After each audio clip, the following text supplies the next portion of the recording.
This year I started our peppers a little early because last year they got off to a slow start. They're growing so well that I had to start moving some of them into larger containers until I'm ready to put them in the ground. Around here our average last frost date is in the middle of April, but as our frost-free date I go by May 1st. Since we're having quite a few warmer days lately, I'm starting to let some of our larger peppers spend some of the day outside. Some of the larger peppers, like this Mega Gold, are even getting flower buds on them. I'll be picking those blooms off until it's time to put them in the ground because I want the plants to concentrate on growing instead of producing fruit. I topped a lot of our pepper plants to slow them down a little and make for bushier plants like this Heritage Big Gem chili pepper. Right next to it we have a Matoyo eggplant, and it's off to a pretty good start too. The albino bullnose is one that I've grown for the last several years, and it's doing very well as usual. The blot pepper is one that I'm growing for the first time, so I'm really looking forward to trying one of these. I've noticed that the stems or the back side of the leaves have a purple color, which I thought was interesting. Here's the Jimmy Nardello, and that's one worth trying if you haven't tried that one before. It's very productive and a great tasting sweet pepper. And the final plant in this tray is the Rosa Bianca eggplant, and it's doing very well too. This is our second batch of tomato plants, and they're off to a good start, and I'm giving them a little sunshine each day. In this grow bag, I planted about a dozen different types of lettuce, and I'll update you on what those varieties are later. I had some spinach in that grow bag that made it through our really harsh winter, so I transplanted that over next to the fence, and I'm going to try to save seeds from that later. All of the rhubarb divisions that I showed you in our last update are alive and well. I have about a half a dozen of them out in the main garden, and then I also have a couple in pots. Since I divided it this year, I'm not going to be doing any harvesting from our rhubarb. The French sorrel divisions that I did are also off to a very good start. For the last several years I've grown flowers in several hollow logs, and that's worked out great. Last year I tried to drill some holes in the sides of one of the hollow logs and transplant some of our volunteer petunias, but they just didn't do very well, so this year I'm going to make the holes larger. I drilled several more holes beside the existing hole and then cut between those with a saw. Last year I grew 6 different types of carrots. We did a taste test of all 6 types, and then I gave them a grade from 1 to 6 on taste and overall. The winner was St. Valerie, and I'm going to be growing that one this year as well as 5 more. So we'll see if any of the new types will knock off St. Valerie.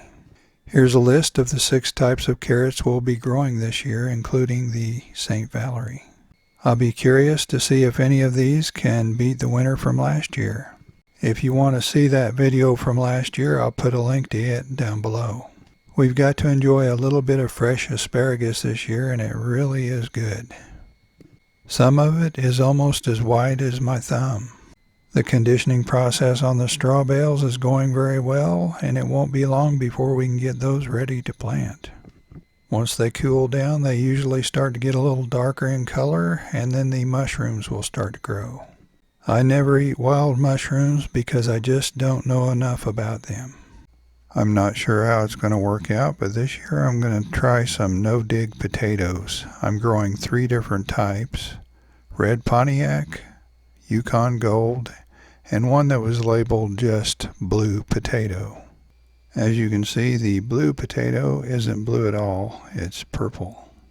After I had the potatoes in place, I covered them with a mixture of straw and leaves. Once they start breaking through, I'll add more straw and leaves. The peas are still doing well, and I have 2 types planted, the Sugar Ann and the Sugar Bon. I left some yacon in the ground over winter, and some of the rhizomes still look good, so I put them in pots. Right next to those are some rhubarb and some French sorrel, and they're all doing very well. I plant sweet potatoes around the edge of our garden to help keep the Bermuda grass out, and it also produces a crop. So I need lots of slips. I already have some slips rooting in water, but I decided to start a bunch in a seed starting tray. I label all the pots first, then I make holes using an artist brush simply because that's a little narrower than a pencil. I start my sweet potato slips by saving small potatoes from the previous year and rooting them in jars.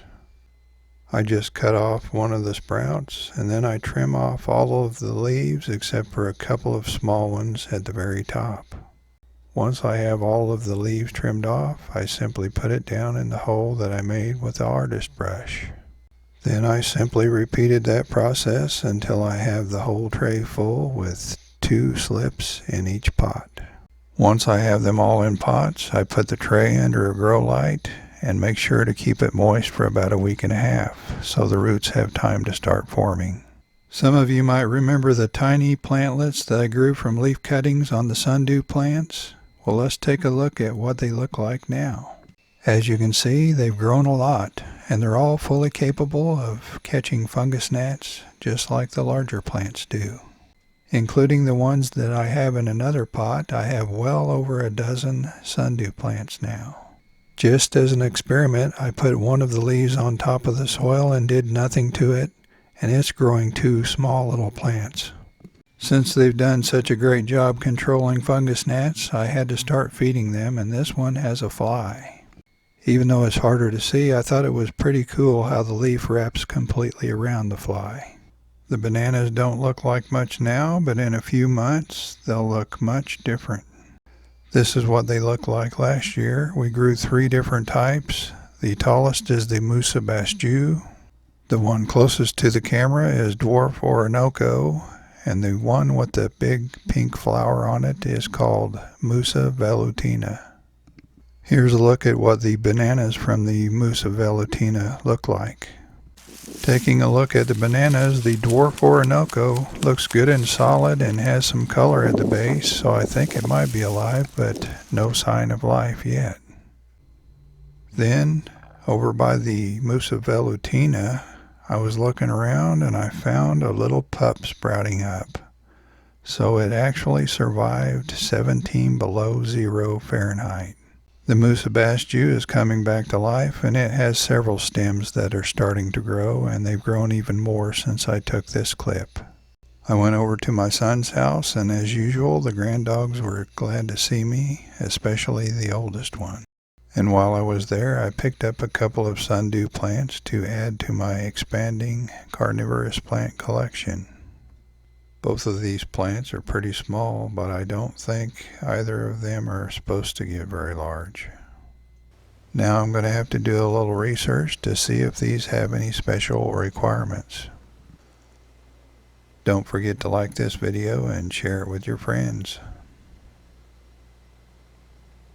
We'll see you next time.